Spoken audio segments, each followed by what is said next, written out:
அனைத்து தமிழ் மக்களுக்கும் கணேஷின் பணிவான வணக்கம். வாங்க ஃப்ரெண்ட்ஸ், மார்க்கெட் பற்றி டிஸ்கஸ் பண்ணலாம்.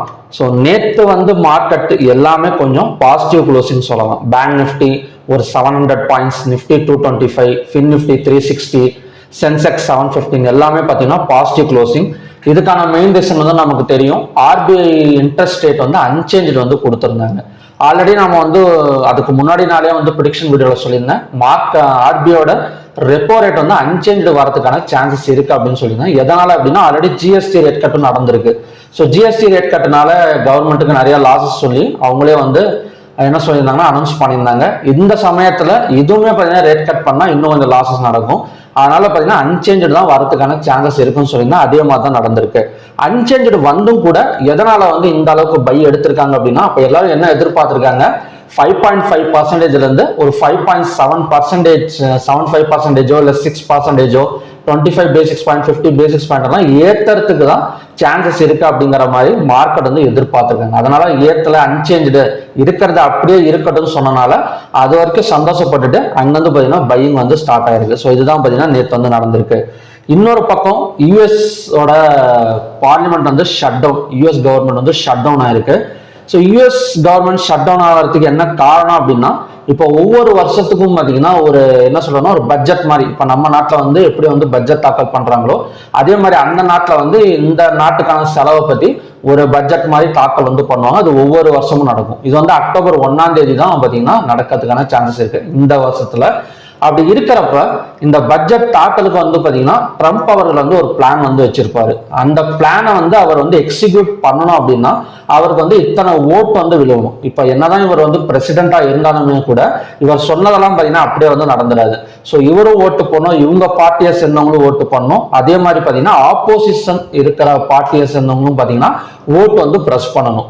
அப்படி ஓட்டு கொடுக்கறப்ப அப்ப 60 ஓட்டு இவங்களுக்கு தேவைப்படும். 60 ஓட்டு இவருக்கு விழுந்தா மட்டும்தான் இவரோட பில் பாஸ் ஆகுமே தவிர, இல்லைன்னா பாத்தீங்கன்னா அந்த பில் பாஸ் ஆகாம அந்த கவர்மெண்ட் ஷட் டவுன் ஆயிடும். ஸோ இவருக்கு பாத்தீங்கன்னா அந்த அளவுக்கு ஓட்டு கிடைக்கல. அது மட்டும் இல்லாம இவங்க பார்ட்டியில சேர்ந்தவங்களே பாத்தீங்கன்னா கொஞ்சம் ஓட்டு போடாம விட்டுருக்காங்க. ஸோ 60 ஓட்டு இவர் கலெக்ட் ஆகாதனால இவரோட பில் பாஸ் ஆகாம அப்படியே நின்றுட்டு இருக்கு. இதன் மூலியமா ஷட் டவுன் நடந்திருக்கு. இந்த ஷட் டவுனால என்ன பிரச்சனை அப்படின்னா, கவர்மெண்ட் ஷட் டவுன்னா என்ன, எந்த ஒரு கவர்மெண்ட் ஆஃபீஸ்லயும் ஆளுங்க இருக்க மாட்டாங்க. கிட்டத்தட்ட ஒரு 7.5 லட்சம் பேர் பக்கம் ஸோ வேலைக்கு வர மாட்டாங்க. அவங்களோட ஏன்னா சேலரி எல்லாம் பார்த்தீங்கன்னா அப்படியே பெண்டிங்ல இருக்கும். நாம ஏதாவது இப்போ ஒரு என்ன சொல்றதுன்னா எல்லா கவர்மெண்ட் ஆஃபீஸும் மூடிட்டா எப்படி இருக்கும் ஒரு இந்தியாவில், அந்த மாதிரி தான் பார்த்தீங்கன்னா யூஎஸ்ல இருந்திருக்கு. அதனால பெரிய அளவில் பார்த்தீங்கன்னா ஒரு எக்கனாமிக் ப்ராப்ளம் கிரியேட் ஆயிருக்கு. இது இப்பதான் நடந்திருக்கா அப்படின்னு கேட்டீங்கன்னா ஒரு 7 வருஷத்துக்கு முன்னாடி நடந்திருக்கு. இப்ப டொனால்ட் ட்ரம்போட ஆட்சியில நடந்திருக்கு. அது மட்டும் இல்லாம 1977 இருந்து யூஎஸ் கவர்மெண்ட்ல கிட்டத்தட்ட ஒரு 20 தடவை ஷட் டவுன் நடந்திருக்கு. பட் டொனால்ட் ட்ரம்ப் ஒரு மிகப்பெரிய ஒரு அதிகாரி, நினைச்சாலே கட்டணத்தை போடக்கூடிய ஒரு ஆளு. இவர் இருந்தும் கூட இந்த அளவுக்கு பாத்தீங்கன்னா ஒரு ஷட் டவுன் நடந்திருக்கு அப்படின்னா இவர் மேல அந்த அளவுக்கு அங்க இருக்கிற ஆளுங்களுக்கு பாத்தீங்கன்னா ஒரு நம்பிக்கை இல்லை அப்படிங்கிற மாதிரி தான் இந்த ஷட் டவுன் காட்டுது. ஸோ இவர் எல்லாத்துக்குமே கட்டணத்தை போட்டு எல்லா நாடுகளையும் பாத்தீங்கன்னா பழி வாங்குற மாதிரி நினைச்சிட்டு இருந்தாரு. இப்ப அவருக்கே பாத்தீங்கன்னா இந்த மாதிரி ஒரு இக்கட்டான சூழ்நிலை நடந்திருக்கு. ஸோ இதை கரெக்ட் பண்ணிடுவாங்க. இது அப்படியே விட மாட்டாங்க. இது மாசக்கணக்கோ வருஷக்கணக்கெல்லாம் இந்த ஷட் டவுன் எல்லாம் நடக்காது. மேபி பாத்தீங்கன்னா ஒரு வாரத்துக்குள்ளாரையே, ஏன்னா அவங்களோட ஹெட்னு ஒருத்தங்க இருப்பாங்கல்ல, இப்ப 100 பேர் இருக்காங்க அப்படின்னா என்ன சொல்றதுன்னா சபாநாயகர் அந்த மாதிரி அவங்களோட ஹெட்னு ஒருத்தர் இருப்பாங்க. இப்ப என்னதான்ப்பா சொல்ல வரீங்க, இவர் சொல்றது எடுக்கலாமா, இல்லை நீங்க ஏதாவது ஒரு பிளான் பட்ஜெட் ஏதாவது போட்டு கொடுக்குறீங்களா அப்படிங்கிற மாதிரி ஒரு பேச்சுவார்த்தை நடந்து ஒரு அதிகபட்சமா ஒரு வாரத்துல இந்த ஷட் டவுன் கிளியர் ஆயிடும். ஸோ இந்த ஷட் டவுன் மூலியமா அமெரிக்கா பங்கு சந்தை எல்லாம் பெரிய அளவுல ஒரு ஃபால் ஆயிருக்கா அப்படின்னு கேட்டீங்கன்னா அந்த பெரிய அளவுல ஃபாலும் நடக்கல. ஒரு நார்மலான ஒரு ஸ்டேபிள் மார்க்கெட்டை தான் போயிருக்கே தவிர ஒரு ஃபாலிங் நடக்கல. இது கொஞ்சம் சர்வசாதாரணமா ஒரு விஷயமா தான் யூஎஸ் கவர்மெண்ட் எடுத்திருக்கு. ஒரு 2-3 நாள் கிளியர் ஆயிடும். இதை பத்தி ஒரு பெரிய பேனிக் எல்லாம் யாருமே பாத்தீங்கன்னா அடைய தேவை கிடையாது. ஓகே, ஸோ நெக்ஸ்ட் பார்த்தீங்கன்னா எலக்ட்ரானிக் மேனுஃபேக்சரிங் இந்தியாவில் இந்த நியூஸ் ரொம்ப சுவாரஸ்யமா இருந்தது. இன்னைக்கு தான் பார்த்தீங்கன்னா இந்த நியூஸ் கொடுத்துருந்தாங்க. எலக்ட்ரானிக் மேனுஃபேக்சரிங் இந்தியாவில் 59,000 கோடி ரூபா எதிர்பார்த்து இருந்தது. பட் 1,15,000 கோடி ரூபா ரெவன்யூ கரெக்டா இருக்கு. அந்த அளவுக்கு பார்த்தீங்கன்னா எலக்ட்ரானிக்ஸ் கம்பெனிஸ் எல்லாம் பார்த்தீங்கன்னா growth கொடுத்துருக்கு.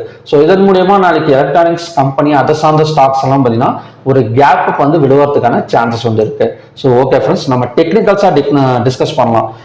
நாளைக்கு வந்து என்னமா நடக்கிறதுக்கான சான்சஸ் இருக்கு. இப்போ நிஃப்டி எல்லாம் தொடர்ந்து பை எடுக்குமா, இல்லைன்னா ஒரு கேப் என்ன சொல்றோம்னா ஒரு ப்ராஃபிட் புக்கிங் மாதிரி நடந்து மறுபடியும் செல் ஆகக்கூடிய சான்சஸ் இருக்கா அப்படிங்கிறத நம்ம வந்து பார்க்கலாம். அதுக்கு முன்னாடி ஓப்பனிங் டெஸ்ட் டேட்டாஸ் பார்த்துட்டு வந்துடலாம். ஓப்பனிங் டெஸ்ட் டேட்டா பார்த்தோன்னா தெரிஞ்சது தான், கால் ஆப்ஷனை பை பண்ணி புட் ஆப்ஷனை செல் பண்ணியிருக்கிற மாதிரி க்ளோசிங் வந்து நடந்திருக்கு. பட் ஹெவியாக வந்து ப்ரெஷர் எதுலையுமே வந்து கொடுக்கல. ஓகேங்களா. ஸோ நெக்ஸ்ட் வந்து என்எஸ்சி எடுத்துக்கிட்டோம் அப்படின்னா 3132 ஸ்டாக்ஸ் வந்து ட்ரேட் ஆயிருக்கு. அதில் அட்வான்ஸ் வந்து 2187, டிக்ளைன்ஸ் வந்து 859, கிட்டத்தட்ட 1.4 மடங்கு வந்து.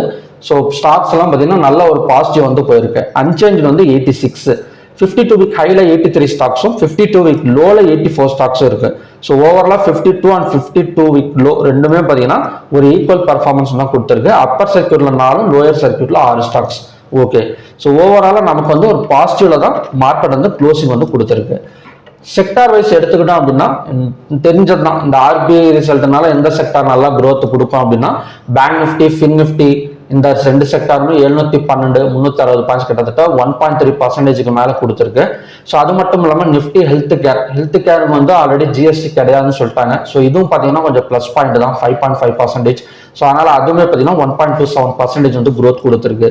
Pharma sector, Nifty, private bank எல்லாமே பார்த்தீங்கன்னா நல்ல ஒரு பாசிட்டிவ் க்ளோசிங்ல தான் க்ளோஸ் ஆயிருக்கு. நெக்ஸ்ட் வந்து ஹைவேட்டேஜ் ஸ்டாக்ஸே பார்த்தீங்கன்னா மட்டமாக பிஹேவ் பண்ண ஒரு ஸ்டாக் இருக்கு அப்படின்னா அது மாருதி தான். மாருதி நல்ல ஒரு பிரேக் அவுட் எடுத்தும் கூட மறுபடியும் அங்கிருந்து பார்த்தீங்கன்னா ரிட்டர்ன் ஆயிருக்கு. 64 பாயிண்ட்ஸ் டவுன் ஆயிருக்கு. State bank of India 8.35 points பக்கம் டவுன் ஆயிருந்தது. ஸோ அதுக்கு முன்னாடி 25 பாயிண்ட்ஸ் பேசிக்ஸ் பாயிண்ட்ஸ் வந்து கட் பண்றாங்க அப்படிங்கிற மாதிரி அவங்க சொல்லியிருந்தாங்க. ஸோ அதை பேஸ் பண்ணி ஒரு நாளைக்கு முன்னாடி தான் நல்ல growth கொடுத்துருந்தது. ஆனால் அன்னைக்கு வந்து ப்ராஃபிட் புக்கிங், நேற்று வந்து பார்த்தீங்கன்னா ஒரு 8.35 பாயிண்ட்ஸ் பக்கம் டவுன் ஆயிருக்கு. HDFC 14 points, ICICI bank 24 points, Reliance எல்லாமே பார்த்தீங்கன்னா கொஞ்சம் பாசிட்டிவ் க்ளோசிங் தானே கொடுத்துருக்கு. பெரும்பாலும் இந்த சன் ஃபார்மாவை எடுத்துக்கிட்டோம் அப்படின்னா 41.90 பாயிண்ட்ஸ் வந்து growth கொடுத்துருக்கு. கிட்டத்தட்ட 2.63% வரைக்கும் ஹை கொடுத்துருக்கு. ஓகேங்களா. இந்த சன் ஃபார்மா growth கொடுத்தது கொஞ்சம் ஆச்சரியமான விஷயம் தான். ஏன்னா இந்த ஃபார்மாட்டிக்கல் செக்டர்ல 100% வந்து டாரிஃப் போட்டிருந்தாரு. ஸோ அதையும் மீறி சன் ஃபார்மாலாம் இன்வெஸ்ட்மெண்ட் அதிகமாக பண்றாங்க அப்படின்னா அது இந்தியா மேல இருக்கிற ஒரு நம்பிக்கை தான். இந்த ஷட் டவுன் மாதிரியெல்லாம் இந்தியாவில் வந்து நடந்திருக்கா அப்படின்னு கேட்டீங்கன்னா சுத்தமா கிடையாதுங்க. அதாவது பார்த்தீங்கன்னா யூஎஸ் கவர்மெண்ட்ல ஷட் டவுன் இதனால பணம் இல்லைங்கிற ஒரு பற்றாக்குறையினால ஷட் டவுன் நடந்திருக்கு. பட் இந்தியாவில் வந்து அந்த மாதிரி வந்து நடந்ததே கிடையாது. எந்த ஒரு பிரச்சனையா இருந்தாலும் எதுவா இருந்தாலும் இத்தனை நாள் ஆட்சி பண்ணவங்கலாம் பார்த்தீங்கன்னா இந்த மாதிரி எங்ககிட்ட பணம் இல்லை, இந்த மாதிரி பட்ஜெட் தாக்கல் பண்றதுக்கு அப்படிங்கிற மாதிரி எதுவுமே வந்து நடந்ததில்லை. நல்லா ஸ்மூத்தா போயிட்டு ஒவ்வொரு பட்ஜெட்டும் பார்த்தீங்கன்னா அழகா வந்து தாக்கல் பண்ணிட்டு இருக்காங்க. ஸோ யூஎஸ்ல வந்து இந்த மாதிரி நடக்கிறதெல்லாம் பார்த்தீங்கன்னா அபூர்வமா இருக்கு, ரொம்ப ஆச்சரியமா இருக்கு. இவ்வளோ பெரிய நாட்டில் போயிட்டு ஒரு ஷட் டவுன் நடக்கிறது. ஓகே. டாப் கெய்னர்ஸ் எடுத்துக்கிட்டோம் அப்படின்னா டாடா மோட்டார்ஸ், ஸ்ரீராம் ஃபைனான்ஸ், கொட்டாக் பேங்க், ட்ரெண்ட், அடானி இதெல்லாம் பார்த்தீங்கன்னா நல்ல ஒரு top gainer stocks. Top losers எடுத்துக்கிட்டோம் அப்படின்னா பஜாஜ் ஃபினான்ஸ், ஸ்டேட் பேங்க் ஆஃப் இந்தியா, அல்ட்ரா சிம்கோ, பஜாஜ் ஆட்டோ, டாடா ஸ்டீல் இதெல்லாம் பார்த்தீங்கன்னா கொஞ்சம் டாப் லூசர்ஸான ஸ்டாக்ஸ். ஓகே. எந்த மாதிரி கண்டிஷன்ஸ்ல வந்து நிஃப்டி எல்லாம் இருக்கு அப்படின்னு பார்த்தோம் அப்படின்னா, ஸோ நிஃப்டியை பொறுத்த வரைக்கும் ஒரு ப்ரைஸ் ஆக்ஷனை டிரா பண்ணியிருக்கேன். ஸோ இந்த ஜோன் தான், அதாவது பார்த்தீங்கன்னா இது வந்து ரெசிஸ்டன்ஸ் ஜோன், இது வந்து பார்த்தீங்கன்னா சப்போர்ட் ஜோன். ஸோ இந்த மாதிரி தான் மார்க்கெட் வந்து மூவ்மெண்ட் வந்து கொடுத்துட்டு இருக்கு. நமக்கு ஒரு கேப் அப்ல ஓப்பன் ஆனாலோ இந்த ஹையை பிரேக் அவுட் பண்ணாலோ இன்னொரு நல்ல ஒரு எந்த ஒரு நியூஸ், ஏன்னா இன்னும் கொஞ்ச நாளைக்கு ஒரு வாரத்துக்கெல்லாம் ட்ரம்ப் எதுவும் வாயை திறக்க மாட்டான் அப்படி. ஏன்னா அவங்க பஞ்சாயத்தே பார்த்தீங்கன்னா பெரிய பெரிய அளவில் போயிட்டு இருக்கு. அதனால இந்த கட்டணத்தெல்லாம் கொஞ்ச நாள் வந்து நிறுத்தி வச்சிருவார் கண்டிப்பா. அதனால நமக்கு வந்து ஒரு பாசிட்டிவா தான் மார்க்கெட் போகக்கூடிய சான்சஸ் வந்து இருக்கும். அப்படி இருக்கிறப்ப இந்த பேட்டர்ன் சக்சஸ் கொடுத்தது அப்படின்னா, ஹையா பிரேக் அவுட் பண்ணது அப்படின்னா, ஸோ நமக்கு நிஃப்டியோட அடுத்த டார்கெட் 25,600 ஆர் 700, மேக்ஸிமம் 25,500 வரைக்கும் வரதுக்கான சான்சஸ் இருக்கு. ஸோ இப்போ வந்து 24,800 நிற்குது. ஸோ 300 + 500 ஓவராலாக பார்த்தீங்கன்னா ஒரு 800 பாயிண்ட்ஸ் பக்கம் ஒரு அச்சீவ் ஆகக்கூடிய பாசிபிலிட்டிஸ் வந்து நிஃப்டியில் வந்து இருக்கு. நாளைக்கு வந்து என்ன மாதிரி நடக்கணும், ஒரு ஒன் சைடு பை வந்து எதிர்பார்க்கலாம். ஹையா பிரேக் அவுட் பண்ணா ஒரு ஒன் சைடு பை வந்து எதிர்பார்க்கலாம். சப்போஸ் ஒரு மிட் பாயிண்ட் ஒரு பிவோட் ஜோன்லாம் ஓப்பன் ஆனதுன்னா கூட ஸோ மறுபடியும் பார்த்தீங்கன்னா ஒரு பை எடுக்கிறதுக்கு தான் சான்சஸ் வந்து இருக்கு. ஸோ ஹையா பிரேக் அவுட் பண்ணிட்டு தான் ஓப்பன் ஆகும்னு சொல்லிட முடியாது 100%. பட் நமக்கு மிட் பாயிண்ட்ல ஓப்பன் ஆனால் கூட வெயிட் பண்ணி இந்த ஹையை பிரேக் அவுட் பண்ணா ஸோ நம்ம பை சைடு வந்து ஃபோக்கஸ் பண்ணிக்கலாம். ஸோ நிஃப்டியை பொறுத்த வரைக்கும் கொஞ்சம் வந்து ஸ்ட்ராங் பைல இருக்கு. பேஸ்ட் ஆன் நமக்கு இந்த price action trend line draw பண்ணியிருக்கேன். அது மட்டும் இல்லாமல் நமக்கு அந்த என்ன சொல்றேன்னா குளோபல் நியூஸும் பார்த்தீங்கன்னா கொஞ்சம் வந்து சப்போர்ட்டிங் பண்ணும். ஓகே, சென்செக்ஸும் சேம் அதே மாதிரி தான். சென்செக்ஸோட அடுத்த டார்கெட் வந்து 82,069. ஓகே, பேங்க் நிஃப்டியை பொறுத்த வரைக்கும் பிரேக் என்ன சொல்றதுன்னா பிரேக்கிங் பாயிண்ட் அப்படின்னு சொன்னோம் அப்படின்னா இந்த இடம் தான். So breakup பாயிண்ட்னா 55,404. ஸோ இதையும் தாண்டி மார்க்கெட் ஒரு 5 மினிட்ஸ் கேண்டில் க்ளோஸ் வச்சது அப்படின்னா கண்டினியூஸாக ஒரு 300 to 400 பாயிண்ட்ஸ் போகும் ஒரு அப்சைட் கொடுக்கறதுக்கான சான்சஸ் வந்து பேங்க் நிஃப்டியில் வந்து இருக்கு. கண்டிப்பாக ஒரு ப்ராஃபிட் புக்கிங் நடக்கிறதுக்கான வாய்ப்புகள் வந்து ரொம்ப கம்மி தான்.